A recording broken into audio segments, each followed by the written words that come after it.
Muy buenas tardes, queridos alumnos.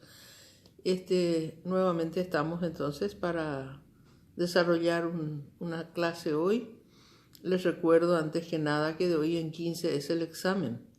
Y si ya se munieron de los elementos, o sea que el folleto, si ya están empezando a leer, y lo ideal sería que ya empiecen a leer porque aparentemente es fácil, pero sin embargo después es difícil de ubicar bien. Hay que leer para eso. Bueno, hemos estado hablando nosotros de la sentencia, de las partes de la sentencia. Por ejemplo, hablamos también de los planos de la sentencia, o sea, qué son los planos que el juez, cuáles son los planos que el juez debe tener en cuenta para poder hacer una sentencia buena, una sentencia correcta, una sentencia que no esté sujeto a nulidades o a rechazos en la instancia superior o por parte de los abogados. Bueno, y ahora entonces vamos a hablar en la bolilla número 4, sí, de los controles sobre la sentencia. Entonces nosotros ya, la sentencia está redactada, la sentencia ya salió y vamos ahora entonces a ver cómo salió la sentencia.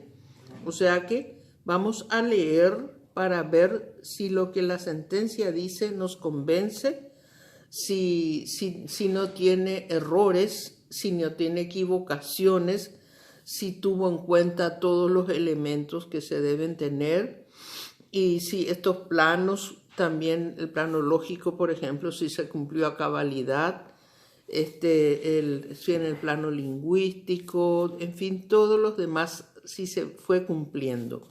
Para eso vamos a hacer los controles sobre la sentencia. Los controles sobre la sentencia, en primer lugar, vamos a ver, vamos a hacer desde diversos ángulos también, desde diversos aspectos, así como tuvimos en cuenta el plano lógico, el plano normativo. Acá también hacemos los controles desde diversos aspectos, desde diversos planos. Por ejemplo, el control de veracidad o de realidad. El control de veracidad o de realidad es lo primero que vamos a hacer. ¿Y qué es lo que vamos a controlar? Si es real, si es cierto, si no hay errores, si no hay equivocación, en el análisis de los hechos.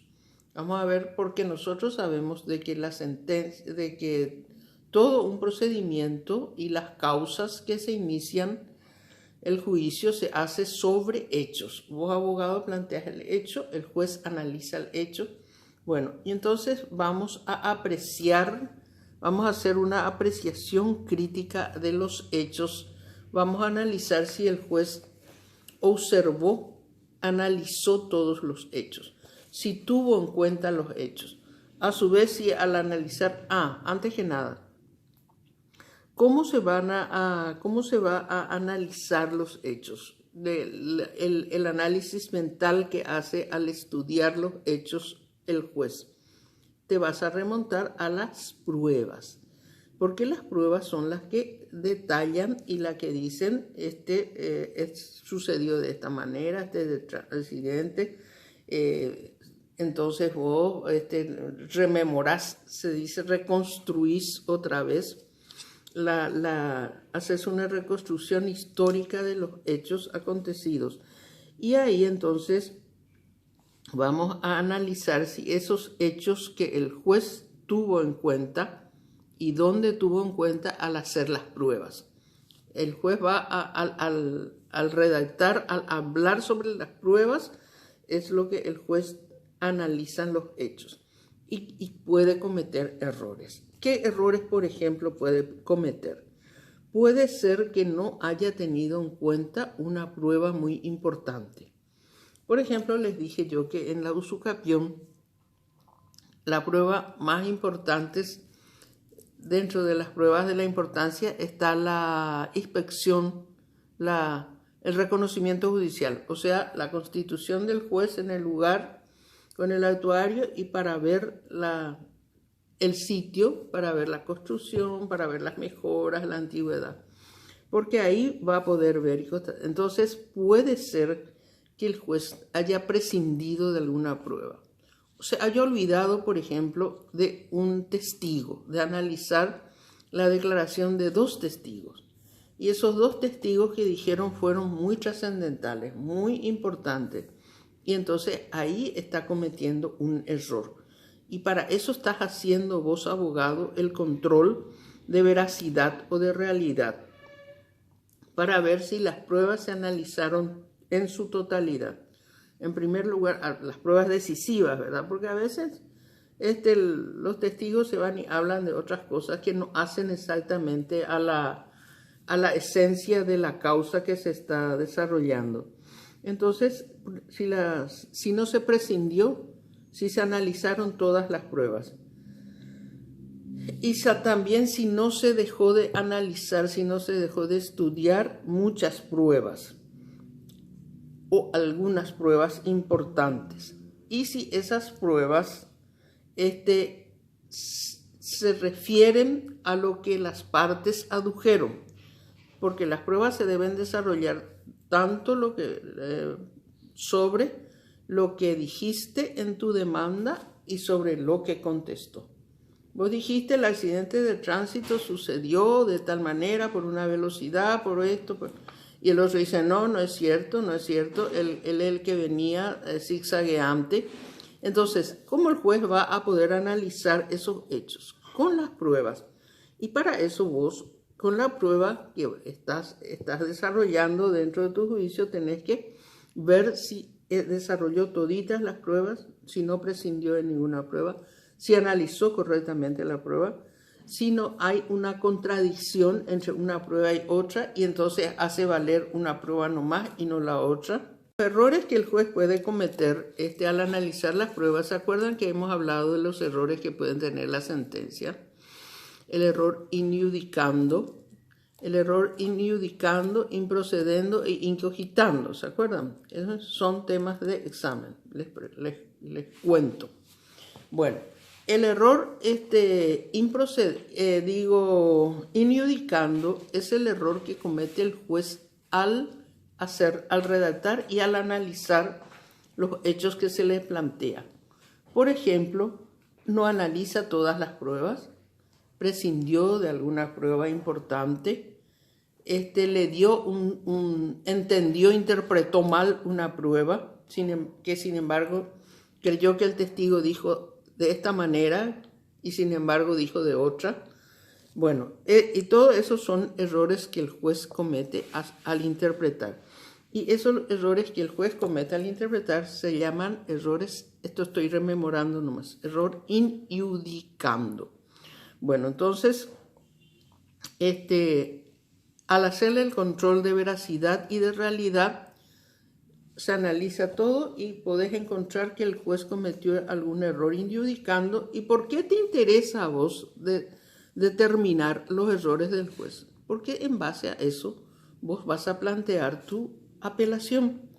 Porque la sentencia se redactó y ahí en esa instancia ya queda de esa manera. Pero vos no estás conforme porque, porque perdiste. Tenés que buscar vos algún resquicio y un resquicio cierto, ¿verdad? Un resquicio legal para que puedas también después pedir que en la instancia siguiente, en la Cámara de Apelación, se revoque, se revea o se anule. Bueno, entonces dejamos ya por sentado el control de veracidad. ¿Sobre a qué se refiere? A las pruebas y al análisis.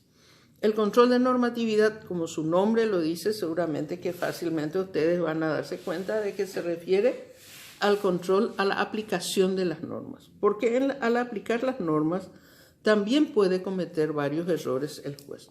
Puede ser que haya interpretado incorrectamente una norma. Puede ser que haya aplicado una norma equivocada. Puede ser que haya aplicado una norma que ya no está vigente, interpretó incorrectamente o bien no aplicó la norma que le correspondía a ese hecho o no tuvo en cuenta todos los elementos normativos, porque acuérdense ustedes que la norma está integrada por la Constitución, en primer lugar, los acuerdos internacionales, las leyes, los reglamentos, las acordadas, los estatutos para un club y en fin, todo lo que rige la vida jurídica. La vida jurídica. Bueno, y dentro, entonces, ¿se acuerdan? Yo creo que es oportuno mencionar acá también de que el juez siempre tiene que aplicar la norma y tiene que aplicar correctamente. Porque vos, abogado, te podés equivocar al invocar una norma. Pero el juez, podés dejar de invocar también una norma. El juez, en cambio, no. No puede dejar de invocar en qué norma se está basando. Tampoco puede hacer una interpretación incorrecta o equivocada o un error en la norma. Porque ahí el principio del iura cura novi le obliga al juez a saber el derecho y a aplicar correctamente. Bueno, haces entonces el control de normatividad para ver si dentro de esa normatividad existió algún error del juez. ¿Y cuáles son los errores? Puede ser que no se fundó en una norma, como les dije, puede ser que haya interpretado incorrectamente, o que haya fundamentado insuficientemente, que no haya recurrido a la fundamentación detallada, sino que hizo una fundamentación, como ustedes llaman vulgarmente en los exámenes, por ejemplo, una piloteada. Esos de que no se van al fondo de la cuestión porque a lo mejor no sabían y entonces hablan sin decir nada que se refiera, sin que sea nada importante lo que se diga. A eso se le llama fundamentación aparente. Cuando no resuelve el punto esencial de la causa que estás planteando. Bueno, entonces controles cuando el juez yerra en la normatividad, entonces ahí está cometiendo también un error in iudicando. El error in iudicando es el error que el juez comete al analizar los hechos o al interpretar o aplicar las normas. El otro error, si se recuerdan, improcedendo, se refiere a que haya existido un error en el procedimiento. Por ejemplo, se saltó un procedimiento, no se analizó un procedimiento, las partes del proceso. ¿Se acuerdan las partes del proceso? Demanda, contestación, prueba, alegato y la sentencia. Bueno, entonces dejamos por sentado que el control de normatividad se refiere siempre a las normas y si comete un error en eso, entonces vos, abogado, vas a plantear eso en tu apelación y a su vez la Cámara va a tener elementos para revocar y para que vos incluso a lo mejor salgas ganando ese juicio que ya estabas perdiendo. Ahora vamos al control de logicidad.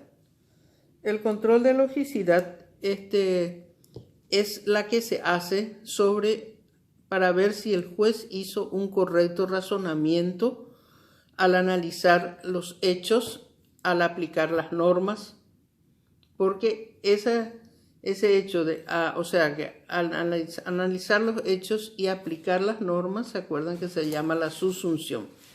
Y acá lo importante es determinar si el juez al hacer la subsunción hizo un correcto razonamiento. O sea que si el juez siguió las reglas de la lógica. ¿Y qué es la lógica? La lógica es el correcto razonamiento. Es la ciencia que estudia el correcto razonamiento. El razonamiento que proviene de una inferencia correcta, de una inferencia acertada.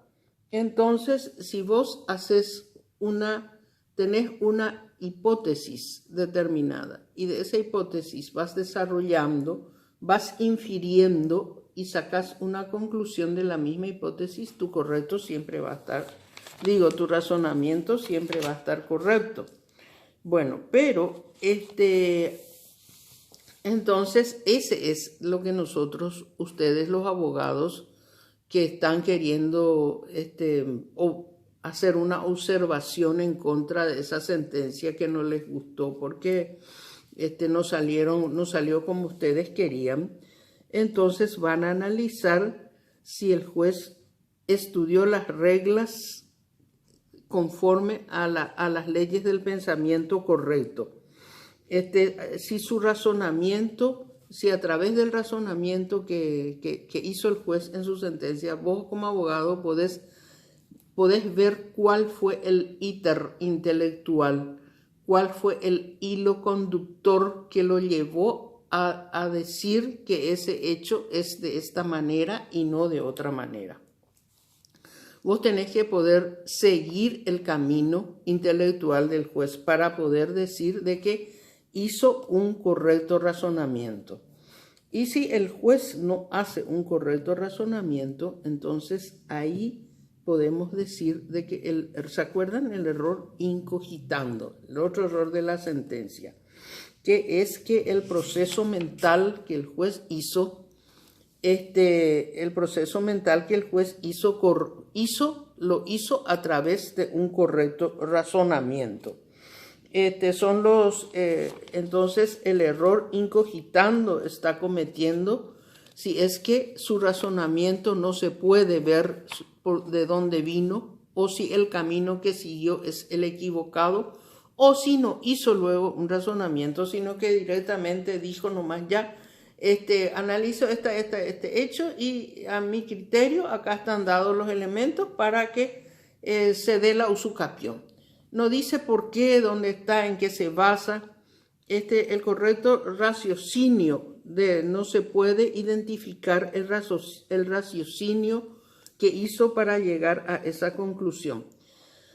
Bueno, y puede ser que sea el razonamiento incorrecto, puede ser que haya sido un razonamiento aparente, un razonamiento defectuoso, un razonamiento insuficiente.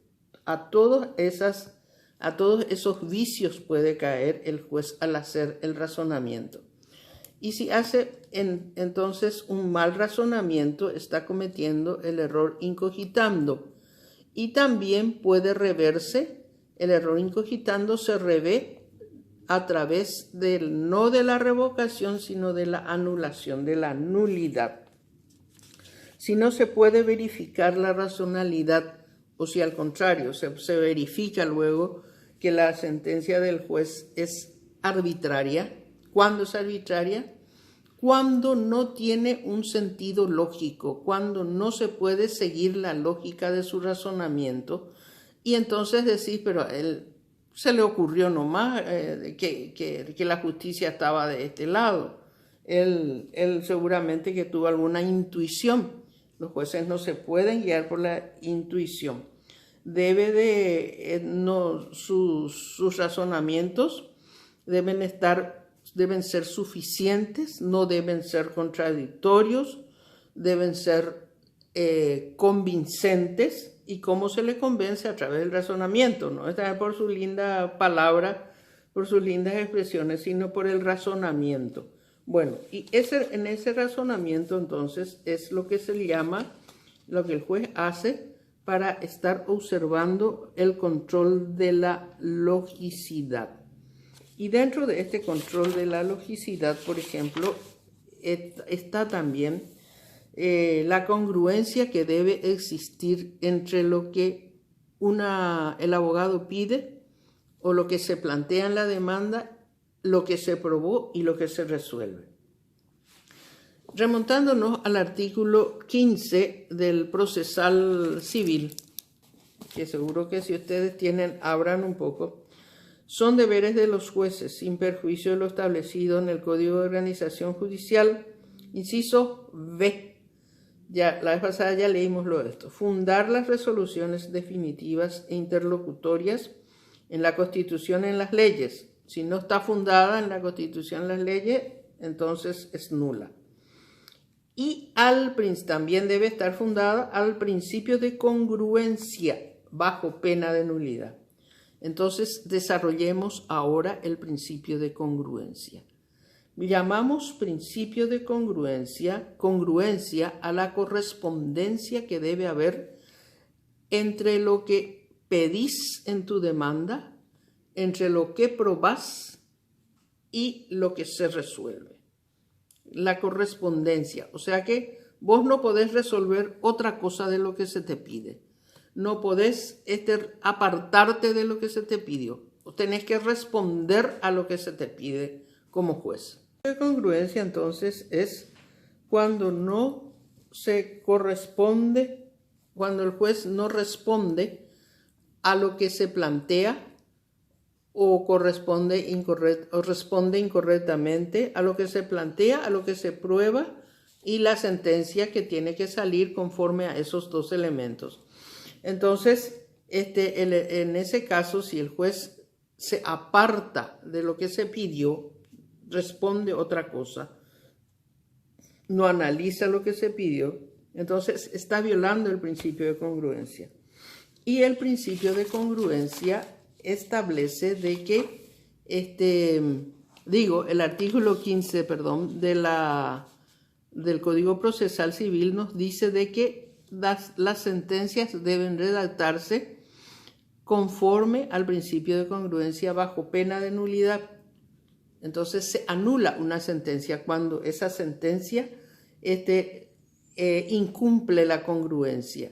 ¿Y qué es la congruencia? Cuando resolvió entonces en sus sentencias cosas diferentes a la que se estaba analizando. Bueno, entonces en el error incogitando también, dentro de esto también entra, como les digo, las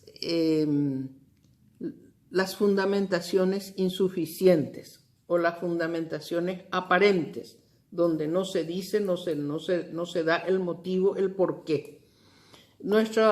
Tenemos un ejemplo práctico que está también en el folleto y que rememoro un poco ahora para ustedes. Nos dice de que en una primera instancia, por ejemplo, se reguló un honorario de un profesional en 5 millones.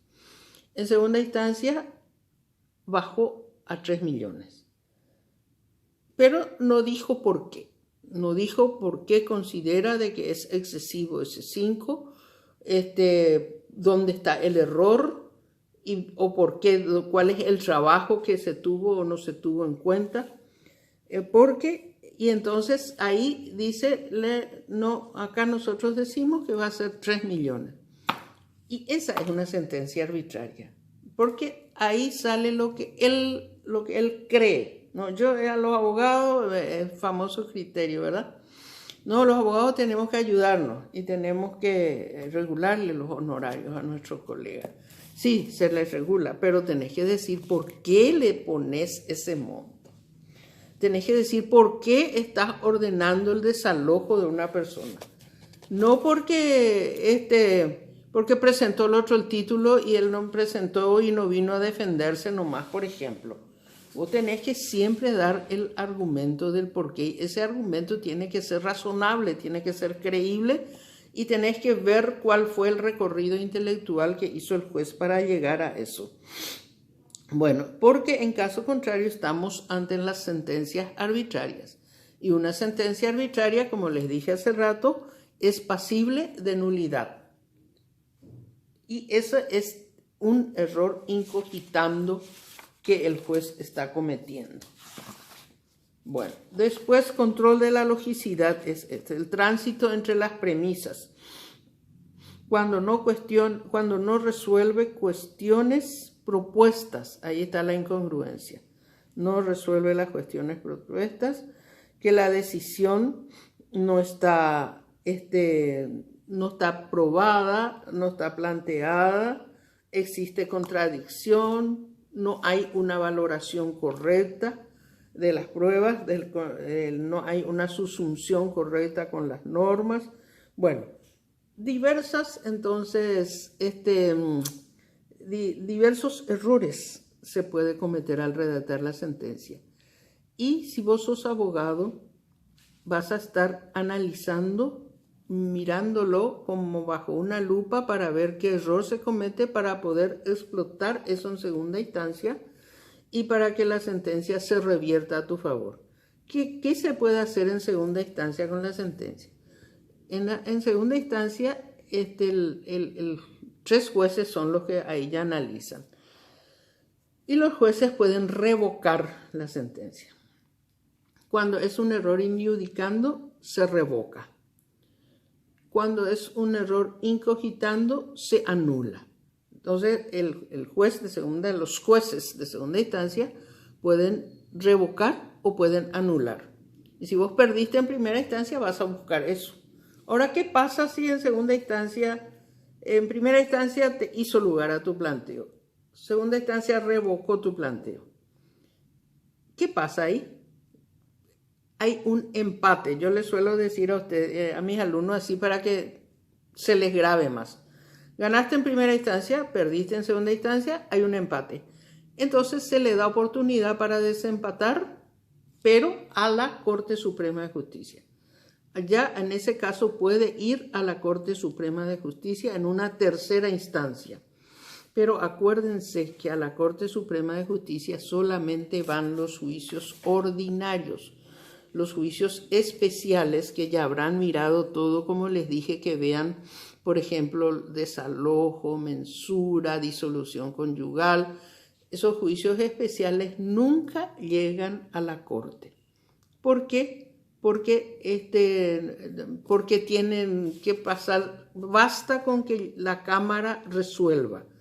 Ahora, un juicio ordinario, que es lo que les planteé siempre, que tengan en cuenta que los juicios nosotros que analizamos ahora en este año en taller de jurisprudencia son juicios civiles y son juicios ordinarios.